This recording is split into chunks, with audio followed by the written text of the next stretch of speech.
திமுக கூட்டணி இருக்கக்கூடிய கட்சிகள் இரட்டை இலக்கில் வந்து தொகுதிகள் கேட்கறாங்க. நீங்க எத்தனை தொகுதிகள் வந்து இந்த சட்டமன்ற தேர்தலில் கேட்கறாங்க? இதெல்லாம் முன்கூட்டியே சொல்ற விஷயம் இல்லைல்ல, பேச்சுவார்த்தையில் தான் முடிவு பண்ணுவோம். பேச்சுவார்த்தைக்கு உரிய நேரத்தில் திராவிட முன்னேற்ற கழகத்தின் தலைமையால் நியமிக்கப்படுகிற குழு அழைப்பு விடுக்கும். அப்போது நாங்கள் பேசி முடிவு செய்வோம். இது 10க்கும் மேற்பட்ட கட்சிகளை கொண்ட ஒரு மெகா கூட்டணி. அந்த கூட்டணி கட்சிகள் அனைத்தும் இரட்டை இலக்கங்களில் போட்டியிட வேண்டும் என்று தம்முடைய விருப்பங்களை வெளிப்படுத்தினாலும் கூட பேச்சுவார்த்தையின் போது சூழலை கருத்தில் கொண்டு நாங்கள் இறுதி முடிவு செய்வோம். ஆட்சியிலும் பங்கு அதிகாரத்திலும் பங்கு கேட்டிருக்கீங்க. இந்த முறை கண்டிப்பா திமுக கொடுக்கிறதுக்கான வாய்ப்புகள் இருக்கா சார்? அது தேர்தல் முடிவுகளுக்கு பிறகு நாம பேசுவோம். இந்த முறை 4 முனை போட்டியாக இருக்கிறது. விஜய் வந்து 2020 சட்டமன்ற தொகுதிகளை நாங்கள் வந்து வெற்றி பெற்று முதல்வர் ஆகும்னு சொல்லியிருக்கோம். இதை நீங்க எப்படி பாக்குறீங்க சார்? முதல் சட்டமன்ற தமிழ்நாட்டை பொறுத்தவரையில் தேர்தல் எப்போதுமே இருமுனை போட்டி தான். 4 முனை 5 முனை என்றெல்லாம் கிடையாது. திமுக தலைமையிலான கூட்டணி, இரண்டாவது அதிமுக தலைமையிலான கூட்டணி.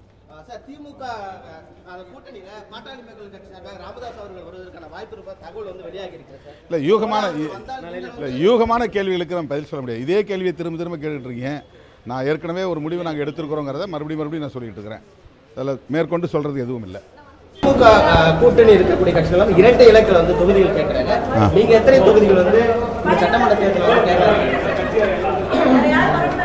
இதெல்லாம் முன்கூட்டியே சொல்ற விஷயம் இல்லைல்ல, பேச்சுவார்த்தையில் தான் முடிவு பண்ணுவோம்.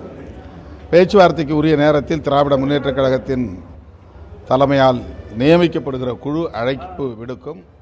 அப்போது நாங்கள் பேசி முடிவு செய்வோம். இது 10க்கும் மேற்பட்ட கட்சிகளை கொண்ட ஒரு மெகா கூட்டணி. அந்த கூட்டணி கட்சிகள் அனைத்தும்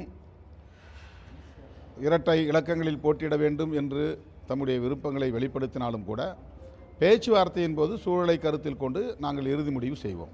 ஆட்சியிலும் பங்கு அதிகாரத்திலும் பங்கு கேட்டிருக்கீங்க. இந்த முறை கண்டிப்பா திமுக கொடுக்கிறதுக்கான வாய்ப்புகள் இருக்கா சார்? அது தேர்தல் முடிவுகளுக்கு பிறகு நாம பேசுவோம். இந்த முறை 4 முனை போட்டியாக இருக்கிறது. விஜய் வந்து 2020 சட்டமன்ற தொகுதிகளை நாங்கள் வந்து வெற்றி பெற்று முதல்வர் ஆகும்னு சொல்லியிருக்கோம். இதை நீங்க எப்படி பாக்குறீங்க சார்? முதல் சட்டமன்ற தமிழ்நாட்டை பொறுத்தவரையில் தேர்தல் எப்போதுமே இருமுனை போட்டி தான். 4 முனை 5 முனை என்றெல்லாம் கிடையாது. திமுக தலைமையிலான கூட்டணி, இரண்டாவது அதிமுக தலைமையிலான கூட்டணி.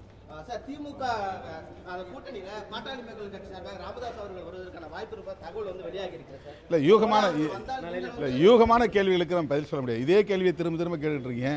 நான் ஏற்கனவே ஒரு முடிவு நாங்கள் எடுத்துருக்கிறோங்கிறத மறுபடியும் நான் சொல்லிட்டு இருக்கிறேன். அதில் மேற்கொண்டு சொல்றது எதுவும் இல்லை.